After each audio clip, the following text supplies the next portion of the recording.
aujourd'hui, si on regarde les influenceurs qui ont pris la parole sur le Fire Festival, c'était que des influenceurs, des top influenceurs avec des millions d'abonnés qui finalement, moi je trouve que ça remet toujours un peu en avant le côté un peu plus influenceur de proximité. Enfin moi ce que j'appelle la mid-tail, du qui on est plus proche et donc dont on est plus sûr que on est plus convaincu que sa prise de parole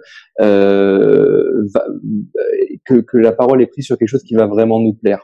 Après, ce qui est hyper intéressant dans moi, ce que je suis avec beaucoup d'intérêt dans le cas du Fire Festival, c'est le côté juridique qui s'ensuit. En fait, aujourd'hui, donc on a aux États-Unis, il y a eu une décision de justice. Les influenceurs ont été tenus responsables d'avoir pris position sur l'événement, enfin d'avoir communiqué sur cet événement. Et c'est quand même assez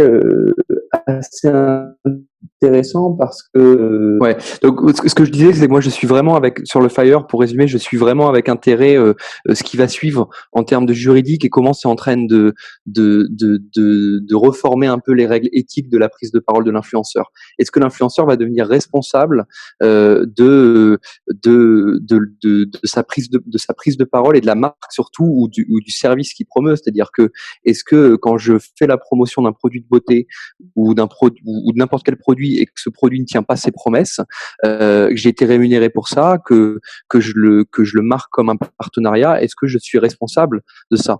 C'est extrêmement intéressant.